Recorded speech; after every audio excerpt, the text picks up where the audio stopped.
Hey everybody, good morning. It's Jose Luis Morales with Remax, the real estate company. So I wanted to do a quick video because I've been having a couple of conversations with clients that are considering either renting their primary residence or selling it. And it's not as simple as just, hey, I'm going to rent out the property or hey, I'm going to sell it. There's a couple things that as a seller you have to consider. And these are the conversations that I'm having with my clients. So one of the first things that I ask them is, what is your long-term plan? Is your long-term plan to rent it out indefinitely, meaning to keep it in your investment portfolio for a long period of time, 5, 10, 15, 20 years, 30 years? What's your long-term plan? If their long-term plan is maybe not to hold on to it for a long period of time, one thing that they have to take into consideration is capital gains taxes, because I'm not sure if a lot of sellers know this, but after 3 years of renting out a primary residence, it now becomes an investment property, and there's different tax implications that are done in a primary residence versus an investment property. So if you rent out a primary residence for more than 3 years, there's a high likelihood that if you ever wanted to sell that property, now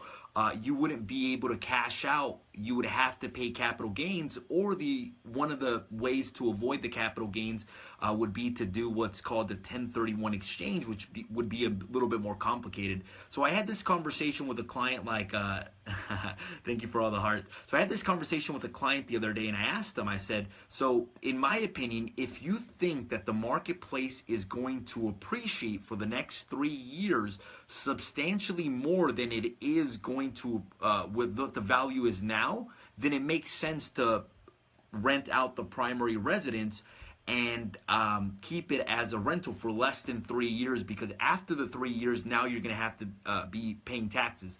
So I'll give you an example. Like in the past, let's say that you were faced with this decision in 2014, and you rented out for less than 3 years and you sold right before that 3-year mark, then it would have been a good decision because the marketplace appreciated over the next 3 years. Now, on the opposite end, let's say that you made this decision in 2007. Let's say that in 2007, you decided to rent out a primary residence because you felt that the marketplace was going to appreciate. Now, in 2007, as you know, there was a market correction in 2008. Now that person that was considering selling before the 3-year mark, now their asset dropped in price substantially, so now they're forced to hold it for more than 3 years. Now in that case, because they held it for more than 3 years, they either have to do a 1031 exchange, or they have to hold on to it and eventually sell it, but eventually could possibly consider paying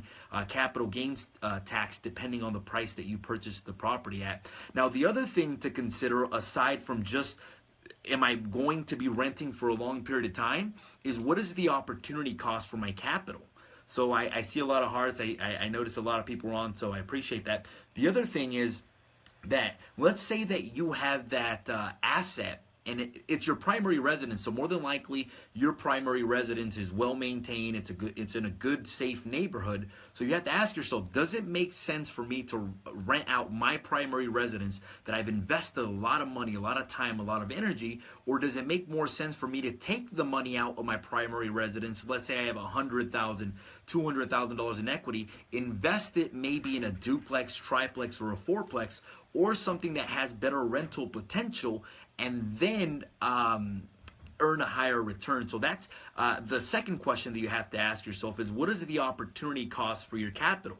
So I had a couple of sellers earlier in the year or last year that owned properties in River Park and Oxnard. And after doing the numbers of what they were going to rent the property at and what they were going to collect and rent, they were going to have about $200 of positive rental income on the property. So that's after all expenses. So my question to them was, could you take that $100,000 that you have in equity, or those $200,000 that you have in equity, put those $200,000, maybe buy a property cash in Texas, maybe buy a duplex in Oxnard, or a triplex, or a fourplex, and earn a better return on your money as opposed to those $200,000. So the question you have to ask yourself are those $200,000 that are stuck in that property earn me the positive highest return on my money? Or am I better off taking those $200,000, investing them into another asset and earning a higher return? So essentially, I did that on one of my properties. I was earning $200 a month. I had $100,000 in equity tied up in that property. I took those $100,000 and I invested them into another property, a fourplex, where that fourplex now earns me $2,000 of positive rental income a month. So you have to ask yourself, could I get a better return on my money somewhere else? And after you ask yourself those two questions, is my game plan long-term or is it short-term? Less than 3 years, no capital gains, depending, obviously there's more things involved. Or can I use my capital somewhere else and earn a better return on my investment? So if you take those two things into consideration, then obviously you'll make a better financial decision, as opposed to, hey, I'm renting and not really asking a lot of questions. So if you're considering this situation, renting a primary residence versus selling it, reach out to me. We'll run the numbers. We'll take a look at some investment properties if you're looking for an investment, to see if you can earn a better return on your money, or to really just explain to you what the projections are for the marketplace, to see whether the marketplace is going to keep appreciating or it's going to come to an end eventually. So Jose Luis Morales, I work with RE/MAX Gold Coast Realtors and the Morales Group. We're here to help.